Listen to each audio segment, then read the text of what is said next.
તો રાજ્યમાં ચોમાસાની જમાવટ વચ્ચે હવામાન વિભાગે આગાહી આપી છે 6 જુલાઈ સુધીમાં રાજ્યના વિવિધ વિસ્તારોમાં જામશે વરસાદી માહોલ।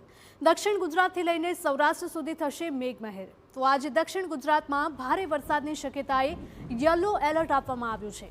સુરત, નવસારી અને ડાંગમાં ભારે વરસાદની શક્યતાએ એલર્ટ અપાયું છે। ગાજવીજ અને પવન સાથે વરસાદ ખાબકવાની શક્યતા। અમદાવાદમાં પણ હળવાથી મધ્યમ વરસાદની આગાહી છે। પવનની ગતિ 40 થી 50 કિલોમીટર પ્રતિ કલાક રહેવાનું અનુમાન છે। તો માછીમારોને દરિયો ન ખેડવા સૂચના અપાઈ।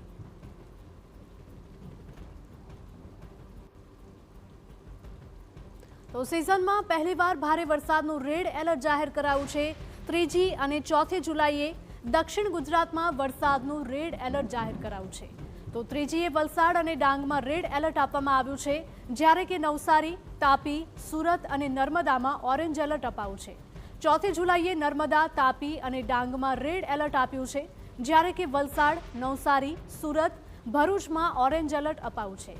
છોટાઉદેપુર ઉપરાંત અમરેલી અને ભાવનગરમાં પણ ઓરેન્જ એલર્ટ આપ્યું છે। તો ખાસ કરીને દક્ષિણ ગુજરાત અને સૌરાષ્ટ્રમાં એલર્ટ આપવામાં આવ્યા છે। ક્યાંક યલો એલર્ટ અપાયું છે, ક્યાંક ઓરેન્જ એલર્ટ અપાયું છે અને ક્યાંક રેડ એલર્ટ પણ આપવામાં આવ્યું છે। તો ગાજવીજ અને પવન સાથે વરસાદની શક્યતા છે। સાથે જ દરિયાકાંઠાના વિસ્તારોને એલર્ટ કરતા કહેવામાં આવ્યું છે કે માછીમારોને થોડા સમય માટે દરિયો પણ ન ખેડવો।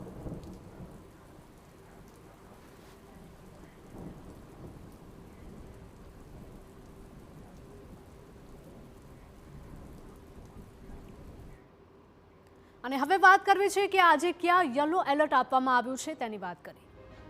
સૌથી પહેલા સુરત, નર્મદા અને તાપી એટલે કે દક્ષિણ ગુજરાતના ત્રણેય વિસ્તારો છે ત્યાં 1 જુલાઈ એટલે કે આજે યલો એલર્ટ આપવામાં આવ્યું છે।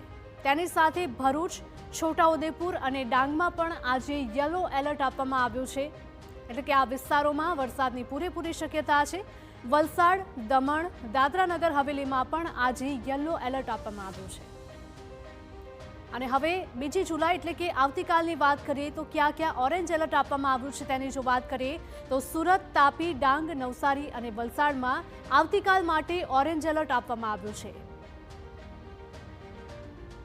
અને હવે વાત કરવી છે કે ક્યાં યલો એલર્ટ આપવામાં આવ્યું છે। 2 જુલાઈ એટલે કે આવતીકાલે નર્મદા, ભરૂચ, છોટાઉદેપુરમાં યલો એલર્ટ આપવામાં આવ્યું છે। તેની સાથે જ ભાવનગર, અમરેલી અને ગીર સોમનાથમાં 2 જુલાઈ એટલે કે આવતીકાલે યલો એલર્ટ આપવામાં આવ્યું છે।